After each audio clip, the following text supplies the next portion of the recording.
جتنی بھی قومیں بنی اسرائیل تھی، ان کی مانگ اور ان کے مطالبے سے پہلے تک ان کے لیے قدرتی کھانا آتا تھا. اس کا تذکرہ قرآن میں ہے. قدرتی کھانا آتا تھا، 2 ٹائم آتا تھا. کچھ کرنے کی ضرورت نہیں، نہ پاوڑا چلانے کی ضرورت، نہ کھیتی کرنے کی ضرورت، نہ سینچائی کرنے کی ضرورت، نہ بیجائی کرنے کی ضرورت، اور نہ کٹائی کرنے کی ضرورت. کسی طریقے کی کوئی ضرورت آٹھ تھا اس قوم.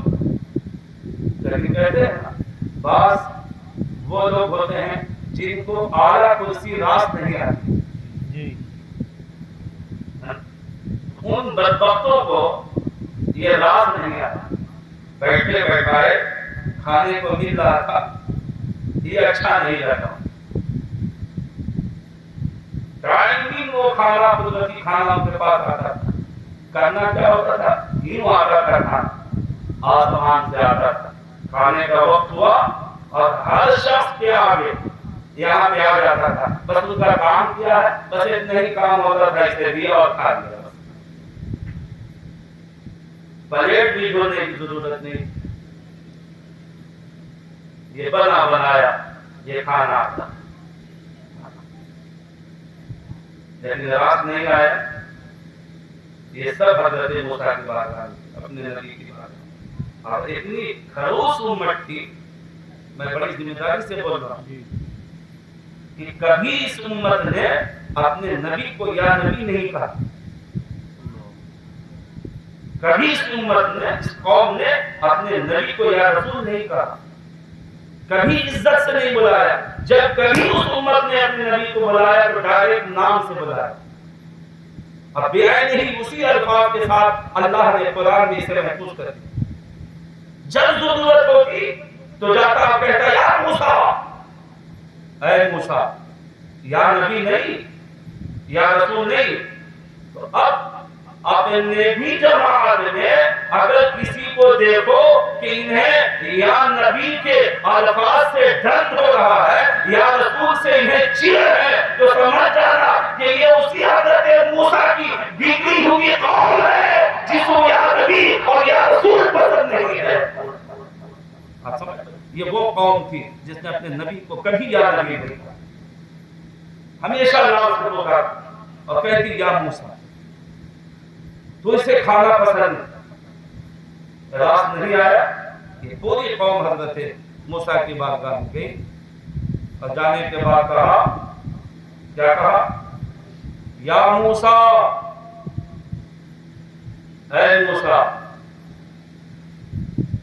لن نصبر علی طعام واحد. اے موسیٰ، ہم ہرگز ایک کھانے پر صبر نہیں کریں. قرآن کی آیت پہلا پارہ سورہ بقرہ ہے نا، پڑھیے گا، اس کا ترجمہ پڑھیے گا. کہا یا موسیٰ لن نصبر علی طعام واحد، ہم ایک کھانے پر صبر نہیں کریں گے. فادع لنا ربک، تو اب آپ ہمارے لیے، اب تم ہمارے لیے ربک، ادع لنا، دعا کرو. ربک اپنے رب سے. وہاں بھی یہ نہیں کہا، نہ حضرت موسیٰ کو یا نبی کہا اور نہ اس رب کو اپنا رب کہا. تم دعا کرو اپنے رب سے. ربک اپنے رب سے. کہہ دیا ہوتا ادعو لنا ربنا، کہ دعا کرو ہم سب کے رب سے. ادعو لنا ربک، یا نبی بھی نہیں کہا اور اپنا رب بھی نہیں کہا. کہا اے موسیٰ اب اپنے رب سے ہمارے لیے دعا کرو. کیا دعا کرو؟ یخرج لنا مما تنبت الارض. اب دعا کرو اپنے رب سے ہمارے لیے کہ زمین اگائے. زمین ہمارے لیے اگائے. کیا اگائے؟ من بقلها وقصائها وطومها وعدسها وبصلها. وہ زمین اب ہم ایک کھانے پر ہر کس طرح نہیں کریں. دعا کرو اپنے رب سے کہ اب یہ زمین ہمارے لیے اگائے دال اگائے، پیاز اگائے، ککڑی اگائے، یہ سب چیزیں انہوں نے دعا کروائی اپنے نبی سے. اور نبی ہوتا ہی وہ، نبی کہتے ہی ہیں نبی یجاب، نبی وہ ہوتا ہے جس کی ہر دعا اللہ کی بارگاہ میں مقبول ہوتی ہے. اس کی مثال یوں بھی سمجھ سکتے ہیں کہ نبی کی دعا کیسی ہوتی. چھری جانتے ہیں، چھری چاقو جس کو آپ کی زبان میں کاچو کہتے ہیں، چھری. تو چھری اگر آپ کو تیز دھار چھری ہو، اور اگر محبت میں اگر کسی کو کاٹو تو چھری کاٹے گی کہ نہیں؟ کاٹے گی نا. اور غصہ میں چھری کو چاہے غصے میں چلاؤ جب بھی کاٹ دے گی، اور یا اے پتر کہہ کر چلاؤ جب بھی کاٹ دے. یہ بھی سمجھ سکتے ہیں جیسے شیشہ اس کو ہنستے ہوئے گراؤ یا غصے سے گراؤ، بہرحال ٹوٹے گا. یہی حال نبی کی دعا ہے، صرف زبان سے نکلنی ہے، وہ نکلی اور رب کی بارگاہ میں قبول، رب کی بارگاہ میں قبول ہے نا.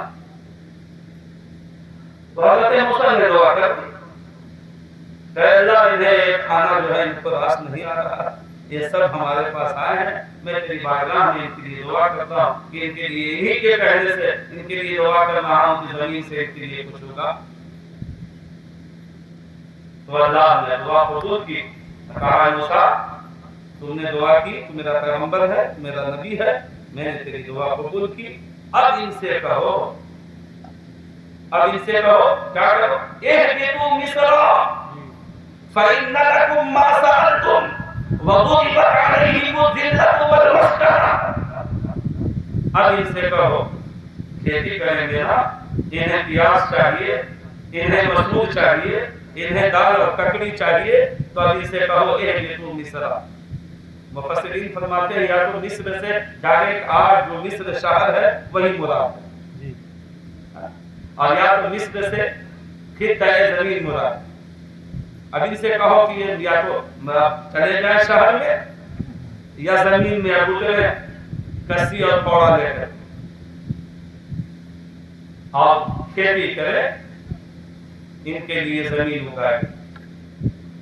اور یہ سب کسی لے کر کے اترے تو بزرگ انہوں نے رکوایا تھا کھانا. اب بھوک لگی ہے، اب ظاہر ہے کہ ان کو چاہیے کسی لے کے اترے. اب گئے اور جب چلا ہے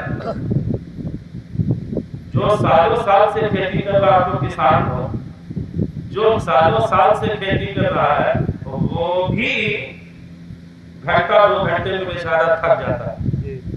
اور جس کو ہمیشہ بیٹھے بیٹھے کھانے کو ملا ہو اور ڈائریکٹ اسے کسی چلانے کو کہہ دیا جائے تو وہ کتنی چلا سکتا ہے؟ آپ خود سوچ، آپ زیادہ سمجھ سکتے ہیں. اب گئے یہ کسی لے کر کے 1 سے 2 پوڑا چلایا ہوگا، سب گرمی تھی، پسینہ نکل پڑا، تھک گئے. جب تھک گئے تو کس چلایا یا موسیٰ، اے موسیٰ ہم سے نہیں ہوگا. حضرت موسیٰ نے کہا نہیں ہوگا عمر، بس تم نے ہی کروایا ہے کھانا، اب اگر کھانا ہے تو کرنا ہوگا. بولا کروں گا لیکن اب تو میں تھک گیا، بہت گرمی ہے، دھوپ کی تپش ہے، دھوپ کی حرارت ہے، ایسے نہیں ہوگا. اب دعا کرو اپنے رب کی بارگاہ میں ہمارے لیے کہ اللہ ہمارے لیے کوئی سایہ کر دے، کوئی سایہ کر دے. دیکھو صاحب ایسا وہ معجزہ دیتا ہے، وہ قوم ایسا معجزہ دیتی تھی، پھر بھی نافرمان. حضرت موسیٰ نے ان کی رہنمائی کے لیے کہ کسی طریقے سے یہ اللہ کے فرما بردار ہو جائے، اس نبی نے کیا نہیں کیا ان کے لیے. پھر دعا کی اے اللہ یہ تیرے بندے ہیں، میری امت ہے، یہ سب ناسمجھ ہے، اب ان سے یہ نہیں ہو رہا ہے پروردگارا، ان کے لیے کوئی سایہ کر. نبی نے کہا کہ نبی کی دعا جو ہے وہ مستجاب ہوتی ہے. ادھر دعائیں موسیقی نکلی اور ادھر بارگاہ رب العزت میں قبول ہوئی. اللہ کا حکم ہوا بادلوں کو اے بادلوں ٹکڑوں میں بٹ جاؤ. وہ تمام بادل ٹکڑے میں بٹے اور ایک ایک ٹکڑا ہر موسیٰ علیہ السلام کی امت کے سر پہ چھاتا کا کام کر چھاتا کا وہ کام کر رہا.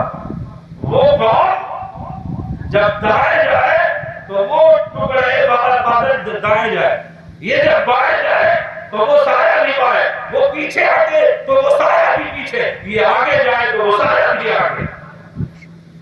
ایسی فراوانی, ایسا زندہ معجزہ دیکھا.